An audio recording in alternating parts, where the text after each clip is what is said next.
Can you believe it? We're at the very last video for Chapter 3. It's crazy. We used 3-6A when we did Venn diagrams, which was that little worksheet I had you do. It's not included in the textbook, but it leads right into how I want to illustrate compound inequalities for you. So we're going to call this section of notes 3-6B. You can see my pathetic looking B up here that I'm trying to add in here. And the heading is Compound Inequalities. All right, today you're going to learn about what compound inequalities are, how to graph them, and how to solve them. All right, so here we go. Let's get started. First things first. What I want you to do is take a look at this. I want you to take two inequalities. X is greater than 2. Write that one down. And then off to the right here a little bit, write X is less than 6. And what I want you to do is graph each one of these. All right, and I'm going to do it right along here with you. So I've got this inequality, X is greater than 2. All right, I'm always picky about showing where 0 is. Here's where 2 is. Okay, it's just greater than, so I'm going to put an open circle at 2. I'm going to shade to the right. I'm going to fill in this arrowhead. That's X is greater than 2. Similarly, on this side, X is less than 6. Here is 0. 6 is somewhere up here off to the right. I'm going to use an open circle again. This time I want less than, so I'm going to shade to the left and include all the real numbers less than 6 and going all the way down here. Now, I've got this and I've got these two inequalities. What I want to do is have you visualize this in the sense of a Venn diagram where the left-hand circle would be X is greater than 2. So quick make two overlapping circles here. X greater than 2 is going to be my left-hand circle. X less than 6 is going to be all the solutions inside this right-hand circle.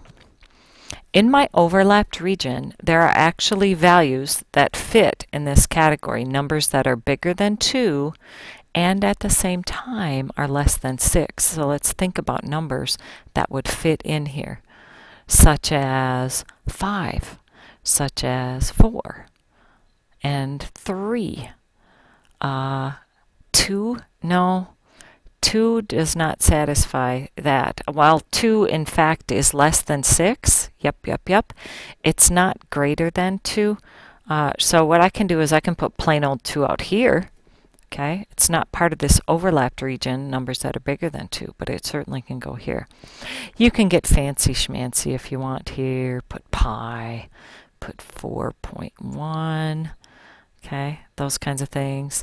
But you get the idea. Lots of numbers. There's an infinite number of real numbers that satisfy this overlapped region.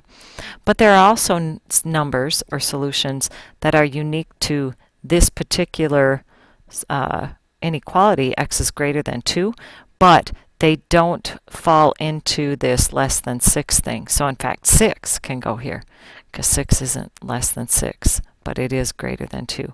And you can go 7, 8, 9, 10. You could do 6.1 and 73 and 899 or whatever you want to put. There's tons of solutions here. Likewise, on this side, numbers that are less than 6 but aren't bigger than 2. You had 2, 1, 0, anything negative, -1. Negative pi, things like 1.85, all of these fit in this category, okay? And again, tons of them there.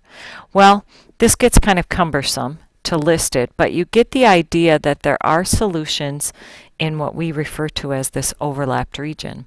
And what we can do is now simply take these two graphs and think of them lying actually on top of each other at the same time.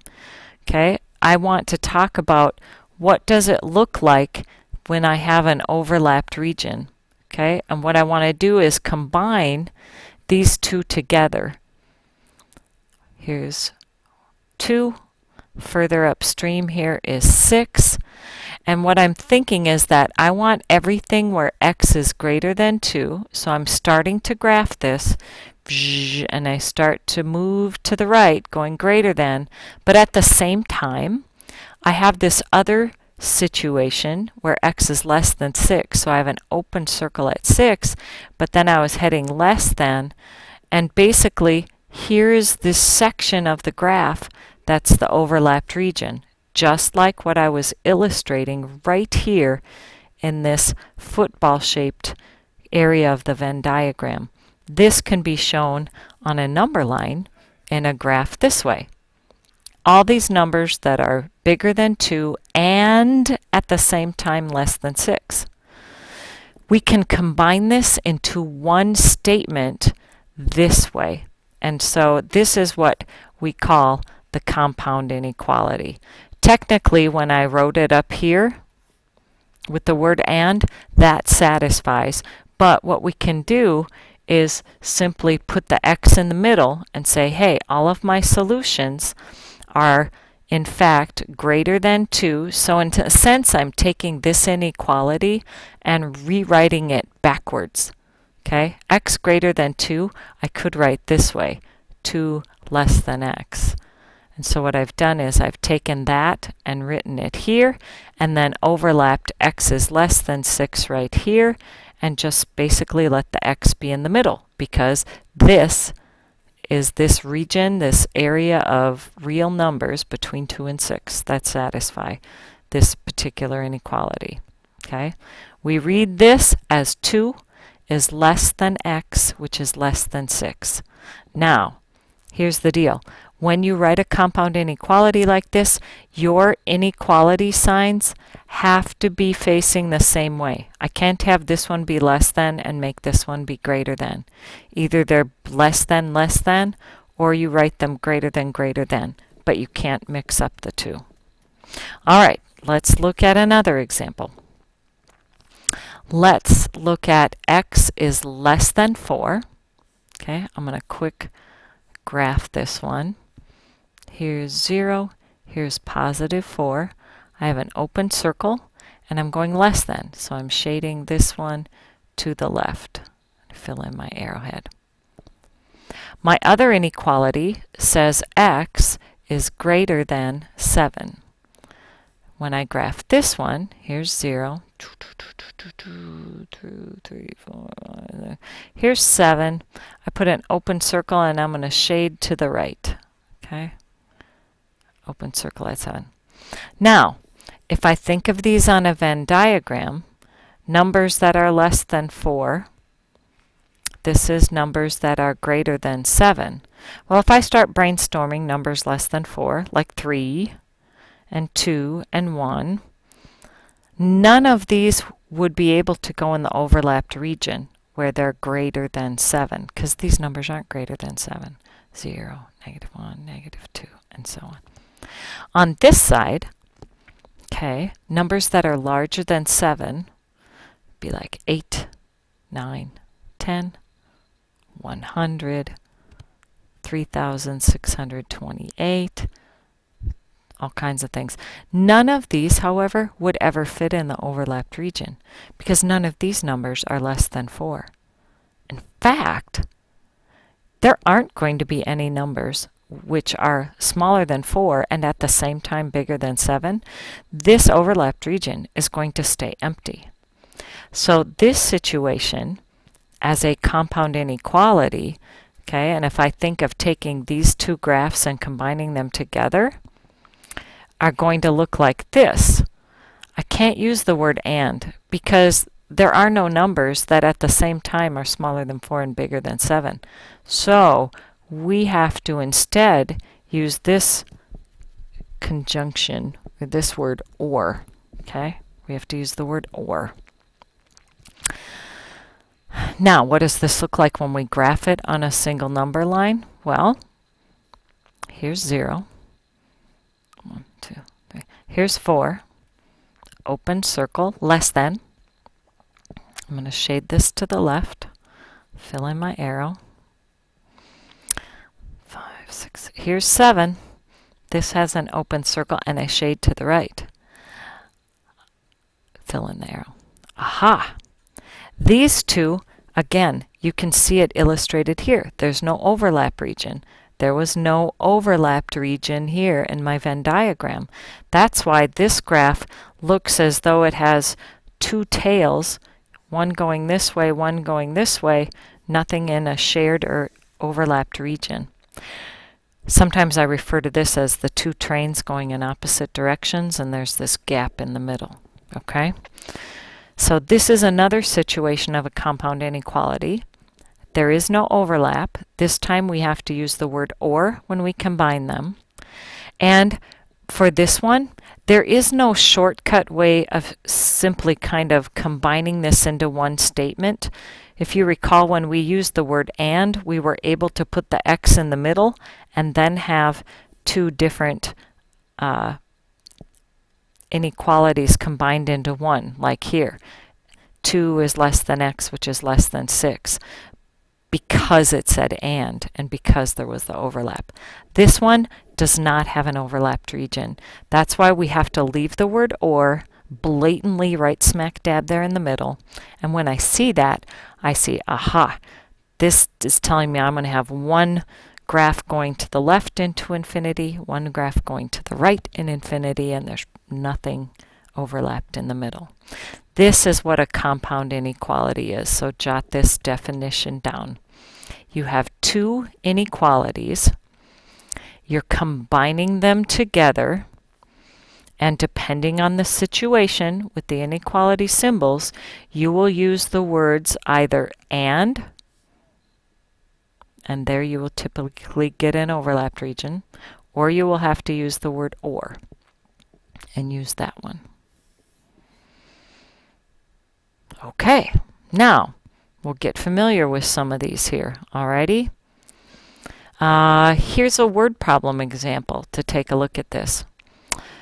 It says the pH level of a popular shampoo is between 6.0 and 6.5 inclusive. That's an important word. We'll come back to that in a second.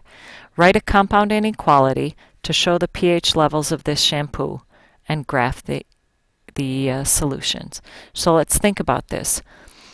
The shampoo pH level has to lie basically between, so I know my lower boundary is at 6.0 and my upper boundary is at 6.5. And my pH level, which you can use whatever variable you want, but I'm going to stick with x, has to be between them, in other words, in the middle. Okay? The other important part is this word inclusive. So when I go to write this and I'm thinking, all right, my x numbers have to be bigger than 6.0, but because it said inclusive, it could be exactly 6.0. And because it has to be between 6.0, 6.5, I can't go over this. I'm going to be under 6.5, but I could include it. I'm going to put that equal sign there. 6.0 is less than or equal to x, which is also less than or equal to 6.5. Or if you want to use the word and, you would say x is greater than or equal to 6.0 and less than or equal to 6.5. What does this look like when you graph it? Well, we could say this is 6.0 if you want to get fancy and put other ones in there. Here's 6.5. Basically, you're going to put a circle here and here. Since each of these have an equal sign, please make sure you shade in the circle. And the overlapped region, or the area in between, is what gets shaded in. These do not extend beyond because it has to be between these two, so there's definite starting and stopping points or lower and upper bounds. There you go. Now, the second part of all this is that you have to look at what's going to happen when we go to try to solve some of these if you end up with something more than just the variable x or whatever the variable is in the center region. Now, this one says -5 is less than x plus 1, and x plus 1 at the same time is also less than 2. Now, we can't just jump and graph this yet, because first we have to solve it, which means you need the variable by itself. Here's what happens this time. You have two inequalities, so you need to put two lines here, and you actually have three regions. And whatever we're going to do in the middle here to isolate our variable x, in this case we're going to subtract 1, you have to do that in this region, and you also have to do it up here. So we're going to do it in each of these three spots. Now I end up with -6. These guys are opposites, they go to 0. I don't have to do any flipping, I was just subtracting. I just have x less than 1. Here you go. Here's your compound inequality. This one will look like this. Draw a number line. Here's 0. -6 is down here somewhere. +1 is to the right of 0. I have open circles this time. My significant digits are -6 and +1. And my solutions are all of the real numbers in between.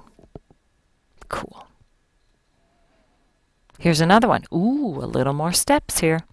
All right, tackle this just like you would anything else. It's just that we're doing a couple of things at once because we have three different areas here. So I want to isolate x. First, add 1. Make sure you do it in all three sections. So this becomes 9 is less than, this went to 0, so I just have 3x. This is less than or equal to, and now this is 12.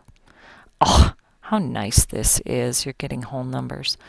Now we're going to divide by 3, which means you have to divide by 3 basically on every single portion or every single area. This becomes 3. 3 over 3 is 1. That gives me a 1x, perfect. And 12 over 3 is 4. I have to ask myself if I need to do any flipping. Nope. I divided by +3, so leave it just like this. 3 is less than x, and x also is less than or equal to 4. Now you can graph it. This one will be nice and compact here because 3 and 4 are consecutive whole numbers. At 3, I have an open circle, and I would start shading to the right because my values are bigger than 3. But at the same time, I have a solid circle at 4, and I'm shading to the left. So open circle at 3, solid circle at 4, shade the region in between. Last but not least, what if I have the word or? Here, I switched slides, so we got rid of some of that other stuff in the way. So let's look at a situation where you have an or compound inequality. On this side I have 8 plus t is greater than or equal to 7, and my other inequality is 8 plus t is less than 2. Okay. Well, let's solve each part and see what happens. So the first thing I want you to do is let's solve this one on the left. I'm going to subtract 8 from each side. Okay, that goes to 0. And I'm left with t is greater than or equal to -1. On this inequality, when I subtract 8 from each side, those are opposites, they go to 0. I get t is less than -6. And then I have my big old fat or in there. Okay, now think about what this looks like. T has to be greater than or equal to -1. Okay, so if here's 0, here's -1. I'm putting -6 in here just to be accurate. So, graphing this first part, t is greater than or equal to -1, so I'm going to have a solid dot at -1. I'm going to shade to the right. I'm going to fill in the arrowhead. Okay? That takes care of this inequality. Or t is a number that's less than -6. I'm going to put an open circle at -6 and a shade to the left, less than. Okay, you'll see there's no overlapped region here. Okay, so if I want solutions to this inequality, Either they're going to fall over here at -7, -8 land, or I'd have to be over here at like 0, 1, 2, 3, okay? Because this is this inequality graph. Those are those solutions. Here's these solutions. You can't have both at the same time, so it's an or situation. All right, what I would like you to do before I go and tackle any more of these is I want you to do this assignment first on page 206, problems 16 through 28, do all of them, and then once you get those checked out and finished, there'll be a second component with some more of these to practice, and on those I think what I'll have you do is check back and we'll take a look at those after you get these corrected. Good luck and get to work.